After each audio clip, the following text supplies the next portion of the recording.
नमस्कार दोस्तों, स्वागत है आपका भविष्य पुराण के ब्रह्म पर्व के एक नए अध्याय में। दोस्तों, क्या आप जानते हैं कि इस संसार का सबसे बड़ा रहस्य क्या है? जीवन का रहस्य। ब्रह्मा जी ने सृष्टि तो रच दी, लेकिन सवाल ये था, आत्मा कहाँ से आई? मृत्यु के बाद आत्मा का क्या होता है? आज के इस अध्याय में हम जानेंगे आत्मा की उत्पत्ति कैसे हुई, पुनर्जन्म का सिद्धांत क्या है, मृत्यु के बाद आत्मा कहाँ जाती है, यमराज और चित्रगुप्त आत्मा का निर्णय कैसे करते हैं। तो चलिए भविष्य पुराण के ब्रह्मा पर्व के दूसरे अध्याय की इस अद्भुत कथा को जानते हैं। ब्रह्मा जी की चिंता। जब ब्रह्मा जी ने सृष्टि की रचना की तो उन्होंने जल, पृथ्वी, आकाश, अग्नि और वायु का निर्माण किया। उन्होंने देवताओं, असुरों, पशु पक्षियों और मनुष्यों को भी बनाया।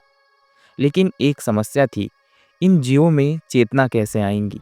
शरीर तो बना दिया, लेकिन आत्मा कहाँ से आएंगी? ब्रह्मा जी ने इस समस्या को हल करने के लिए भगवान विष्णु से प्रार्थना की। आत्मा की उत्पत्ति।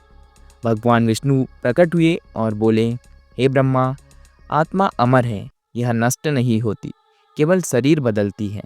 फिर भगवान विष्णु ने अपने दिव्य तेज से अनगिनत आत्माओं को उत्पन्न किया।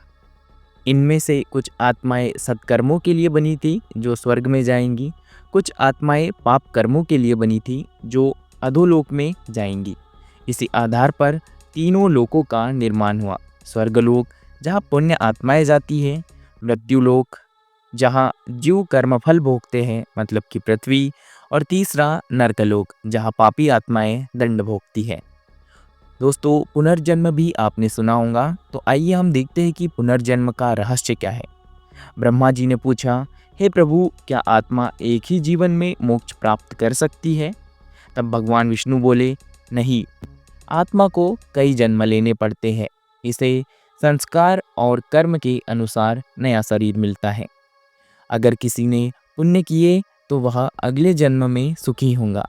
अगर किसी ने पाप किए तो उसे अगले जन्म में कष्ट भोगना पड़ेगा। अगर किसी ने अत्यधिक पुण्य किए तो उसे मोक्ष प्राप्त होगा और वह इस चक्र से मुक्त हो जाएगा। यही पुनर्जन्म का सिद्धांत है। मृत्यु के बाद आत्मा की यात्रा। जब कोई जीव मरता है तो उसकी आत्मा शरीर से अलग हो जाती है। अब आत्मा को यमराज के दरबार में ले जाया जाता है।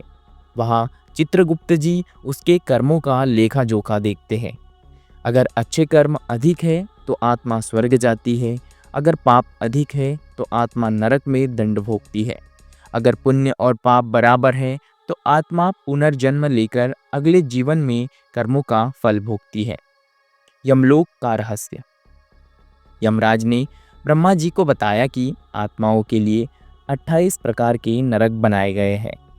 हर नरक में अलग अलग दंड दिए जाते हैं, जैसे तमिस्क नरक लालच और धोखा देने वालों के लिए, दूसरा अंध तमिश्क नरक निर्दोषों को सताने वालों के लिए, और तीसरा रौरव नरक पशु हत्या करने वालों के लिए, कुंभी पाक नरक माता पिता का अपमान करने वालों के लिए। और भी ऐसे बहुत सारे नरक हैं, लेकिन इसमें केवल 4 का उल्लेख किया गया है। अगर किसी ने भयंकर पाप किए हैं तो उसे नरक में भेजा जाता है। अगर उसने अंतिम समय में भगवान को याद किया हो तो उसे मोक्ष मिल सकता है। मोक्ष प्राप्ति का मार्ग। ब्रह्मा जी चिंतित हो गए। ब्रह्मा जी ने पूछा कि क्या आत्मा इस चक्र से कभी मुक्त हो सकती है? तब भगवान विष्णु ने बोला कि हाँ, आत्मा इस चक्र से मुक्त हो सकती है, लेकिन उसे 3 चीज़ों का पालन करना होगा। पहला, सत्कर्म मतलब कि अच्छे कार्य करने होंगे। दूसरा कि भक्ति, भगवान का स्मरण करना होगा। तीसरा, ज्ञान, आत्मा को यह समझाना होगा कि यह नश्वर संसार एक भ्रम है। जो यह समझ लेता है वह पुनर्जन्म के चक्र से मुक्त होकर मोक्ष प्राप्त करता है। दोस्तों, यह था आज का एक छोटा सा अध्याय। हम देखते हैं इस अध्याय का निष्कर्ष क्या है। इस अध्याय से हमें यह सीख मिलती है कि आत्मा अमर है, केवल शरीर बदलता है। हमारे कर्मों के अनुसार ही हमारा अगला जन्म तय होता है। अगर हमने पाप किए हैं तो नरक में दंड भुगतना पड़ेगा। मोक्ष प्राप्त करने के लिए भक्ति, सत्कर्म और ज्ञान आवश्यक है। अगर आपको यह वीडियो यह अध्याय पसंद आया हो तो वीडियो को लाइक करें, चैनल को सब्सक्राइब करना ना भूलें ताकि आगे आने वाले अध्याय आपको मिल सके। मिलते हैं हम इसी के तरह अगले वीडियो में, तब तक के लिए धन्यवाद।